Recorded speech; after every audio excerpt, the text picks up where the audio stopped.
Welcome to the Stories Are Soul Food podcast, presented by Cannonball Books, the kids' fiction imprint of Cannon Press.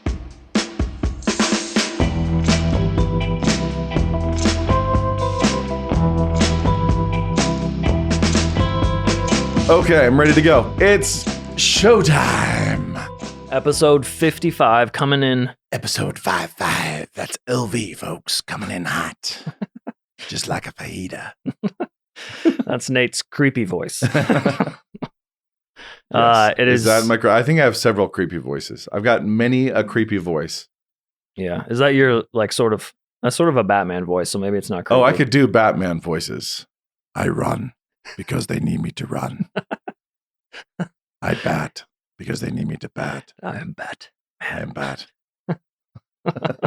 You got a lot of baseball. We just concluded. I watched the Nolan Batman trilogy recently with my children, and yeah, they were highly amused, and it made the Lego Batman movie just that much funnier for all of them. Yeah. What do you think? They already found it funny. Yeah. And now that he uses his silly voice with a reason. Now they find it really funny. Now it's really funny. Yeah. But they did enjoy, especially the filtered version. Remember, I don't remember what I filtered, but I did filter it. Maybe. Yeah. Clear Play. I think it's on Clear Play. I'm trying to remember what in I think besides, some language. I think there's some language. That might be true. And there's every now and then there's kind of like a skanky thing when he's trying to sell himself as billionaire playboy. Mm-hmm. So it was pretty light though. It was a pretty light filter. Yeah. What's your take on the Nolans? Many people say those are their favorite superhero movies ever. Oh gosh, many people should get over themselves and Christopher Nolan. I mean, they're so bad. This is the takes we come to episode 55. Stories are soul food, and sometimes they are emotional constipation. I mean, that franchise is so insufferably self-serious. It's just painful. What made Lego Batman fantastic is the lighthearted humor, and what makes those good is the cinematography and the score and the mood and everything else. And what makes them terrible is just the deep, dark self-seriousness. Yeah. I have a very terrible backstory, but I'm ninja trained.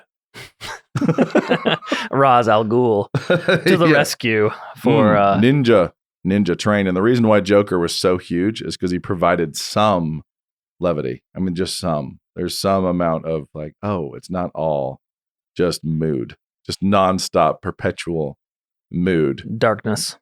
It's like, here, try some Mayan chocolate. It's 100% cacao. Open wide. I'm going to put it in your nostrils at the same time. Yeah, okay. And your eyes. Okay. I'm getting the metaphor. I'm getting the metaphor. Yeah, don't most people say, though, that they love those? Well, people tell me they love the trilogy because the Joker's so scary. They think he's the best villain ever. Yeah, the Joker's pretty solid. I'm not going to argue with the Joker, but I will. Well, that's not true. I totally will. But the performance is fantastic. The thing that's stupid about the Joker is that this is something that Christians tend to do with evil in general, is that they make him basically omniscient. And, he's able to wire a hospital with explosives in no time at all. No time required. It's like, that takes a lot. And the ability to just know everything. I can be everywhere. I can do anything. Evil that is all knowing and everywhere and seems insane. Like, well, that's actually not how this works. Okay, because insane people are insane, and it's not the same thing as a mastermind. Really high functioning psychopathic. Like, no, this guy would be an amazing COO. This guy is the king of operations. He is really, really good at managing personnel. He's really good at HR. He's really good at schedules. I mean, he's booked people months in advance. He fires and hires, rehires. And I mean, his hiring process must be really rigorous because his underlings and lackeys just all perform to the T.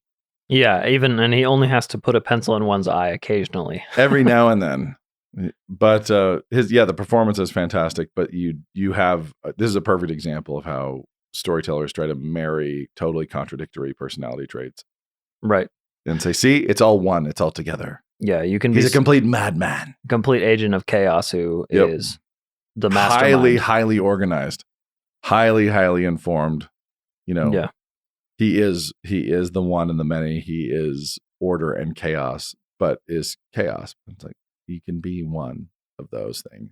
So maybe if Heath, my favorite thing about him is that his constant stories about how he got the scars, the false stories. He's just always spinning stories about it. So if he's crazy, he's crazy, right? And there are high functioning psychopaths, and they tend to not do that. Okay, yeah, because I'm wondering, do you like Moriarty better? Sherlock Holmes's villain. Does he make more sense to you? Sort of an extreme mathematical genius. They both seem like placeholders for evil. Yeah. Because Sherlock Holmes doesn't really need a reason to be solving crime. There doesn't need to be a lord of the underworld. Both of them represent, to me, we're getting derailed here, but both of them represent to me the need and the comfort that man has with omniscient evil, while totally uncomfortable with omniscient benevolence. Wait, the comfort we have with omniscient evil? We are totally comfortable, and we have a desire for omniscient evil. Does that get us out of trouble, then? We kind of yearn for the cosmic evil mastermind to be resisted and fought because it explains our own situation. Where we struggle is with the idea of an omniscient God that we actually have to serve and obey. And we fight that, but we all leap gladly into the storytelling and into the wish fulfillment of a Moriarty or a Joker. So that's more about collective social psychology and so on. But that's episode 56. Easily. What were we talking about? We're talking about bad endings. Bad endings. Then we are on theme. So bad endings, we were talking about the Batman trilogy here, and we have little things like Morgan Freeman resigning in dudgeon that could be called High. In High dudgeon. Saying to Batman, how dare you triangulate people with their cell phone signals? How dare you, Batman? This is an invasion of privacy. Don't do that. Stay dressed up in a bat suit sneaking through their windows at night. That's not an invasion of privacy. But using their cell phone signals to triangulate, to get some sense of omniscience, if you're the good guys, is horrible and evil and wicked. And of course, that was about George W. Bush and the Patriot Act at the time, and very ham-handed. Subtweeting at Bush presidency. And whatever. It's not like I'm a big fan of the Patriot Act, but it was funny and ham-handed and stupid. I think the worst ending I've seen in a long time is, I run because they need me to run. Like, oh gosh. And the number of people I've heard say, see, it's messianic. He's willing to be the scapegoat. Like, that's not what that means. That's correct. Yeah. That is not what that means. That is, I don't think him means what you think him means. I'm not sure that, that's kind of the Nolan move, right? He always loves to jump above direct interpretation into something that feels. Yeah, into postmodernism of like, I'm guilty because you need me guilty, as opposed to because I am actually guilty. I'm not actually guilty. I am just the guilty one because you need a guilty one. Yeah. Yeah, that's not the atonement. That's not what that looks like. Mm-hmm. Just because not all goats are scapegoats, or perhaps not all scapegoats are the scapegoat. Not all goats are scapegoats. Yeah. How much scape could a scapegoat goat? If a scapegoat could scapegoat. Yeah. With that said, I think how much butter could a butterfly fly? If a butterfly could fly butter, there's so many words you can do this with. I think you've unlocked something. Yeah. Well, the question, there's some equivocation on bad endings, because I think what most people, it makes me laugh when they say, hey, can a story have a bad ending? And I think what they mean is, can a story have a tragic ending? But yes. Yeah, of course it can. Can it have an incorrect ending? Also, yes. So the answer is yes. The question they're really asking, I thought, after, making fun of the question asker, we should go to Eli, because we've just been reading Eli in Samuel, or at least I have. And I think you've named a character after Eli. I have. And if we're talking about tragic endings, Eli dies at the exact bottom possible, or the worst moment for his story, with the Ark of the Lord captured, his son's killed. I don't know. His son's being killed is, I think, an improvement. Yeah. So I guess that question, can you write a novel or a children's story? Because we actually have to distinguish between for kids and for adults on this one too. But can you write that story right there, Eli's life? What does that look like? What would you think about if you said, you have bad things happen, but you do have, I think we'd say you write the comedy in the sense of the word. Yeah, but it depends on if you're writing in series or not. I think Eli's living clearly in series. Okay. So I mean, if you think about endings, I have in Ashtown. Mm-hmm. The endings in Ashtown are very much Eli endings. So very much so. So you're saying Eli works because he's at the beginning of Samuel.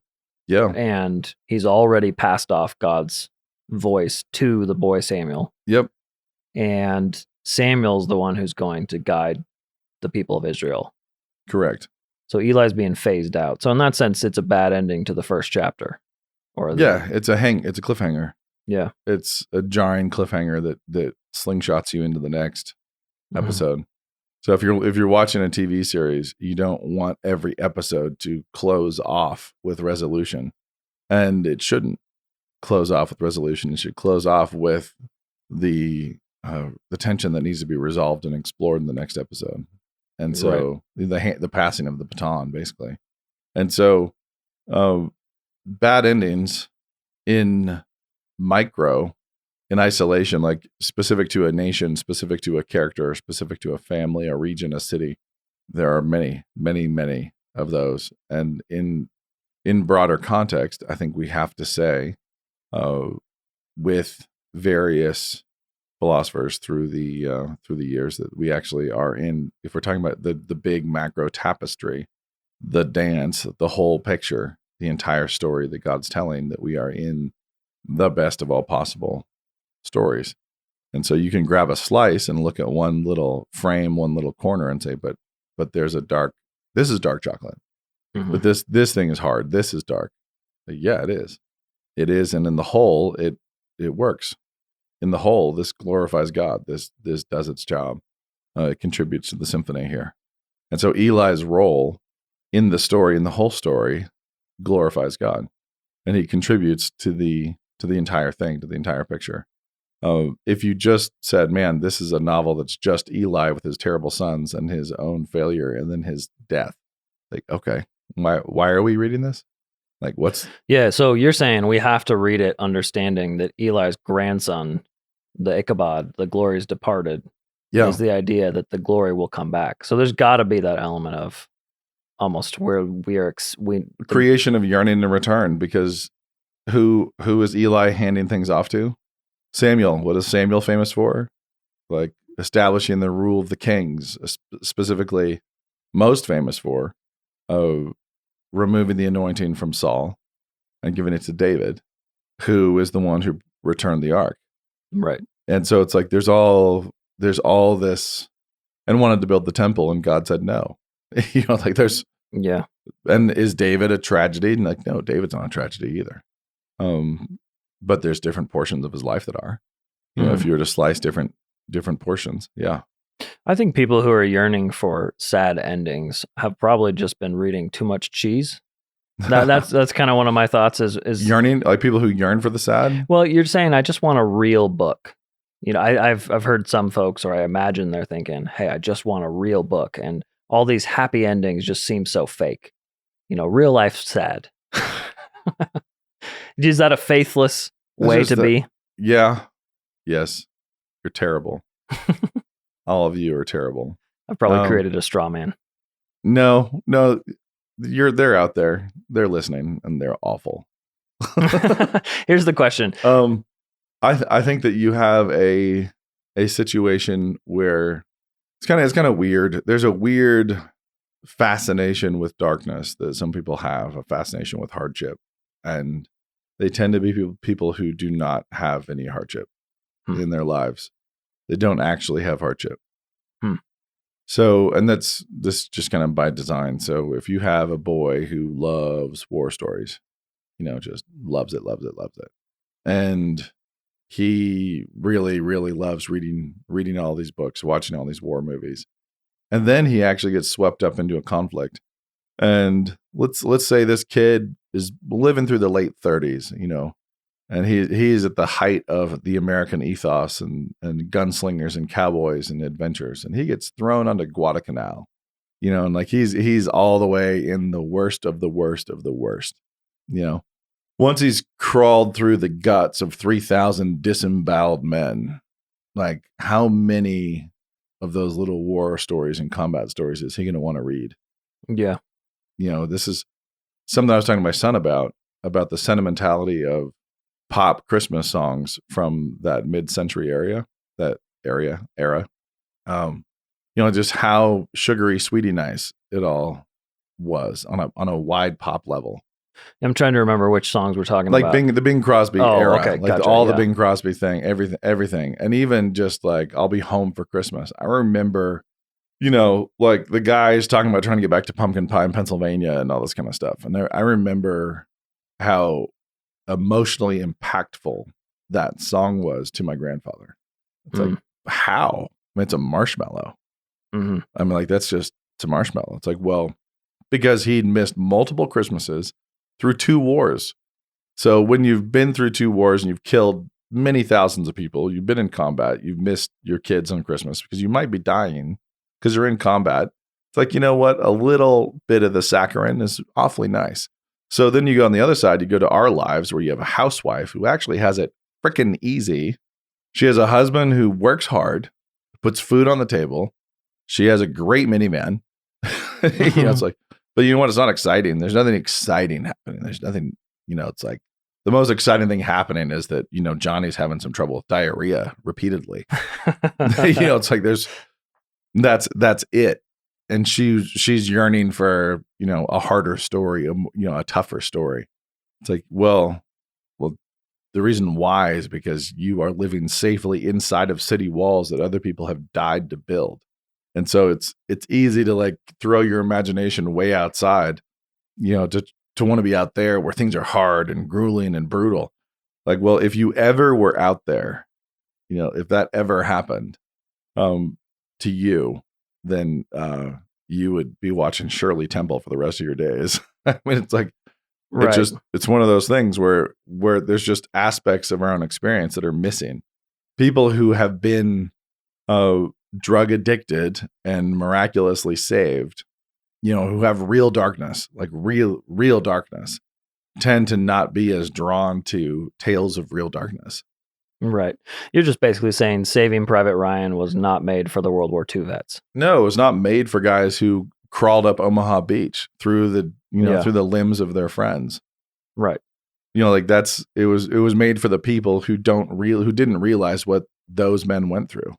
And so, when people say, I want a real story, it's like, well, you know what? There's a place for real, honest stories like Saving Private Ryan to take the person who lives a very safe life and say, hey, I'm going to vicariously give you a glimpse of what it's like over here to honor the honorable. Yeah. But when you say, I want to give you this vice tourism, which is what it usually comes down to, I want to actually give you vice tourism or damnation tourism. I want to like take you, what would it be like to be, to be a meth whore in the alleys of Seattle? What would that be like? I want to read a book like that. Yeah. Like, are there meth whores in the alleys of Seattle? Yes, there are. So let's write that book. And I want Housewives of Des Moines to really know. Yeah. Like, to what end? Like, what's right? Is it, what's the actual goal for that story? What are you trying to accomplish? And there can be valuable goals for storytelling like that, for storytelling that focuses a spotlight on some dark aspect of culture where you're saying we're going to try to expose this for whatever, provoking legislation or charity fundraising or any number of things. There can be motivation. I think you talk about Tom Wolfe as an example of someone who writes about bad stuff. Yeah, Tom Wolfe writing I Am Charlotte Simmons, saying, here, I'm going to give you the actual parents' weekend. At the Ivy League. At these schools. I'm going to drag you by the ears through these institutions and not on parents' weekend. So you can really see what it's actually like before you make your decisions. Like that's a great thing. But he also does other things where it's less valuable and it's more just his excuse is it's real. Back to Blood is that way. His story, but he focuses a whole bunch of his scenes in Back to Blood on spring breakers in Miami, and it's just horrendous. It's like, but why, Tom? Like, why? Mm-hmm. I don't go there for a reason. There's a reason why I don't go, to Miami for spring break. There's no upside for me to be there. Yeah, I think we have an idea that if it's real, you have to watch it. Or you have to know about it. You have some kind of excuse. Okay, yeah. So you're saying there's this speaks to libido in some way, or this speaks to my desire to feel something different. So it's okay because it's real. Right.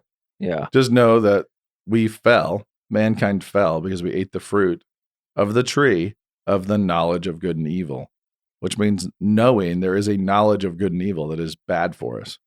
And it's not just knowledge of evil. There's a knowledge of good that is also bad for us. So there are things that are not healthy for us to know.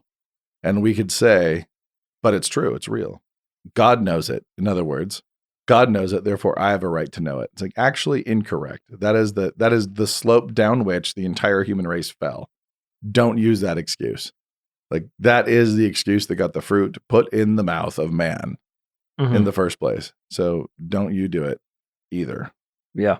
Do you see any place for writing a tragedy, say like Agamemnon? Guy comes home for war and is murdered in his bathtub? Sure. Why not?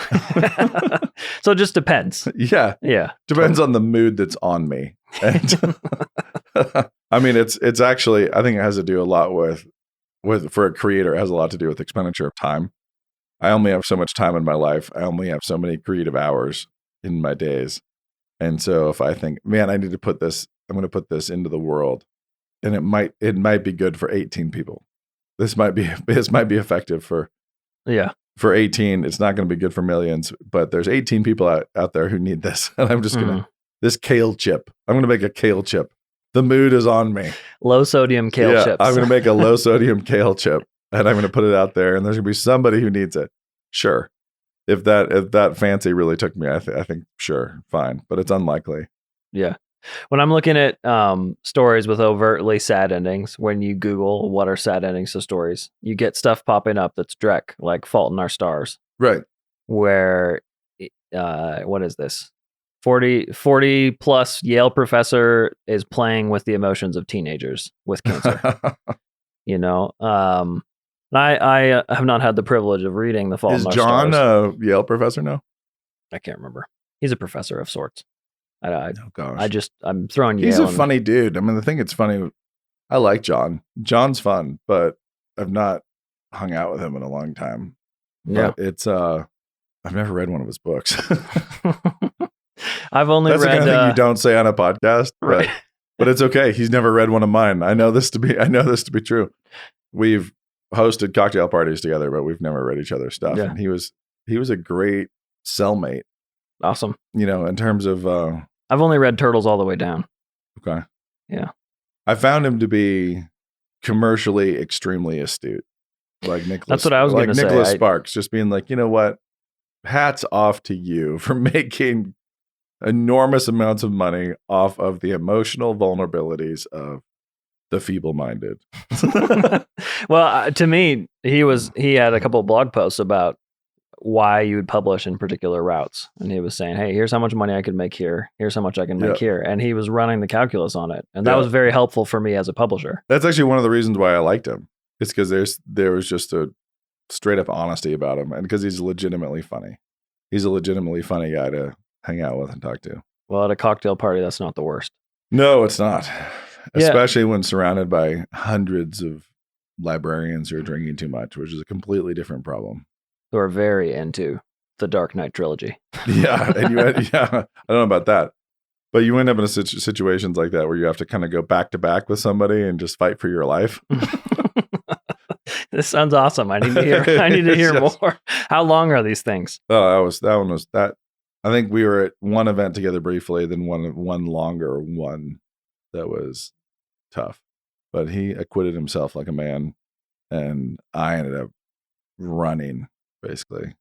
Okay. That was a pretty wild event. I actually exiting that when I got into a town car and was pursued into the town car by people. And I just got out the other side of the town car into traffic. And then my town car drove off and with these people in the back seat. Oh, wow. And I was standing in traffic. waiting for another one. But that does sound. That was the kind of event that one was. I think it was in Atlanta. I think it was a city. It happened in a city. Happened in Hotlanta. Yeah. But anyway, so I don't know how we got onto that. Bad endings, John. You and your bad endings. Well, I just was trying to think because it's easy to pick. He says as he deposits another check. Right. Yeah. John is a gifted financier, shall we say. He's also great at voice, I think. I think he does that. Yes. He knows how to get inside someone's head and make you feel for that person. No, he's very talented and he's very cunning. And I don't mean that in a negative way. I just mean he's very, very much a chess player when it comes to what he's going to write and why and how, and then he can execute. So he calls a play and he executes that play and he executes it well. So it's not the play I would call, but for a lot of reasons, but he does it and he does it well. Yeah. Okay. I just happen to hate that stuff. That's not for me. Right. You think of children's stories with tragic endings, and there aren't a ton. I don't know that. So is there some sense in which children don't need the soul food of a tragic ending? It's going to depend on the time, So the saddest we get is Charlotte's Web, which is a great book. Yeah. It's a fantastic book, and I think it is exactly the kind of tragic ending that kids need. I mean, there's Old Yeller, there's things like that, right? But it depends on the time in which you live. I think right now kids don't need tragic endings. I think kids right now living through this time need stories of courage, bravery, despite consequence. That's what's needed in an age of wealth and luxury and entitlement. They need, stories of sacrifice and tragedy. So, gotcha. What do you think for adults? Should we be seeking out books like 1984 and The Road? Yeah, we should have a long time ago. It's just bizarre to me how much everything all of our cheap prophets ever say comes true. Just everything. So 1984, everything Orwellian, everything, Fahrenheit 451, everything. Like, and here it is coming to pass. Yeah. Again and again. Walter Kern was tweeting the other day about if you want to know the future, watch bad sci-fi or something like that. And he tweeted a clip from a 2017 just bad movie in which I think Michael Douglas is playing a villain. And he's tried to spread a disease to reveal the weaknesses of the medical establishment in America and how he's trying to provoke, like some kind of military medical reaction and how this military medical infrastructure must be built at all costs. And we must be able to isolate the infected and we must be able to shut down. And he basically does this whole villain monologue right before this chick shoots him. That is exactly what we just did. And it was seen as this super cheap, lame, like, yeah, whatever. Yeah. And here we are 3 years later, literally just 3 years after it was seen as like ridiculously stupid. We did it. We just didn't get we did it. We didn't get the monologue, so we missed it. Or somebody did. Fauci got the monologue, and Fauci was like brilliant. Yeah. That trial balloon went quite well. Yeah. Yeah. No, it's really strange. And so I think right now, the kind of stories adults need, they need Bonhoeffer. They need all sorts of stories like that. And that's a tragedy, right? Yeah. So, those types of things, is it a tragedy or is it not a tragedy? Adults and children need calibration on even what is tragic and what is comic. Is it tragic to slowly compromise and lose your soul and survive? Or is it tragic to make a stand? The answer is yes. Yes. Or is it tragic to keep your soul, keep your virtue, make a stand against evil and lose? Yeah. Fail temporally. Yeah. And win eternally. And the problem is that Darwinism creeps into everything, and we think survival is a virtue. We've talked about that before, and it's not. Survival is no virtue. It is not virtuous to simply survive. One of the weird things that happens when you write enough books, and I'm at 13 and a half novels or something like that now, 14, I don't know, is that quotes get pulled and used all over the place. Right. And one of them comes from one of the most frequently quoted is from Dandelion Fire, and it's Fat Frank, Frank the Fat Fairy, talking about the goal when you stand is not necessarily to survive. Like, we don't stand because it is because we're going to survive, because we think we're going to survive. We stand against evil because it's right to do so. Like, you plant your feet and take your stand because this is good and right, not because, I'm going to survive this conflict easily. Like that's right. It's if David walked out to face Goliath thinking, piece of cake, then what was the virtue? Like, no, he walked out because there was this man blaspheming the God of Israel, and somebody needed to have done this, that all of Israel was being shamed. Yeah. And no one was showing any degree of faith or standing up for the God of Israel. So he walked out. Yeah, it's established truth that courage is the testing point of all the virtues, right? Yeah. So you don't have the virtue until you've had to have it when it hurts. Exactly. And so is Samson a tragedy? Story of Samson? Yes. Yeah. Yeah. Yeah, it is. And I've got, I've got a manuscript. You've read it, a manuscript that it's a little kid's version, a kind of a retro noir graphic novel. Typologically, Samson, it's not, he doesn't have long hair and he's not a mighty man in that way, but it's a little kid following a Samson arc. Right. Except you made it, you wouldn't say that you've changed the ending. You say you've changed the scope so that we can see the happy ending of Samson. Yes, I've changed where the veil is. And so I think I mentioned on this podcast before, that when I would tell my kids the story of Samson when they were little, I think telling my 3-year-old son the story of Samson, I would tell it right through to the end and then ask and then keep going. Blind and dead. He's blind and dead, and he just killed thousands of Philistines. He just killed more Philistines in this one moment than he ever killed in his entire lifetime. And then the question is, like, now where is Samson? Does he have eyes now? Like, is he blind now? Is he dead now? So the point is, in the telling of the Samson story, I change the edge. I change the boundaries of the world. I do a dual world thing so that I can show that boundary, that edge, differently than exists in this world. But anyway, tell the whole story. So if we're talking about tragedies, sad endings, there's tons of them, and there's tons of, Saul has a sad ending, but the person who has a tragic ending is Jonathan. Okay, so you mean tragic in the sense of got what they didn't deserve, sort of Greek sense of the... Yeah, Saul is just getting his desserts, right?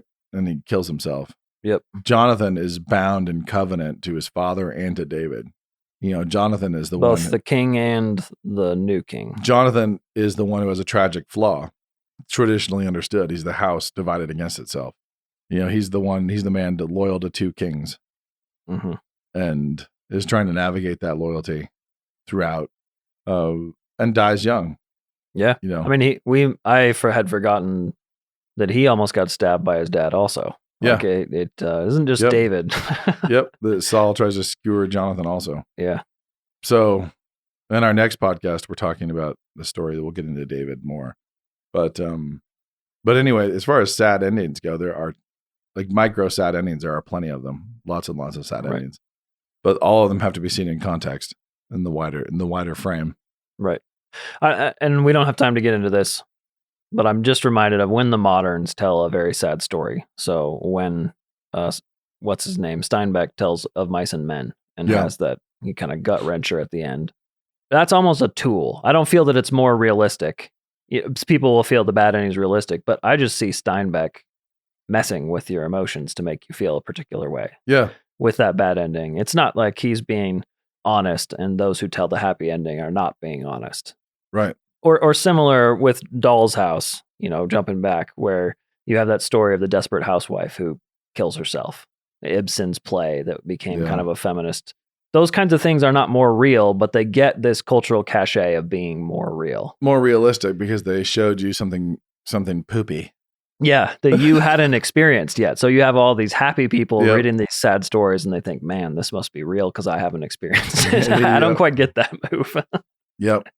Now, it is true that there are a lot of aspects of the world that people try to hide. There's a lot of aspects of humanity and the human experience that people try to keep hidden away.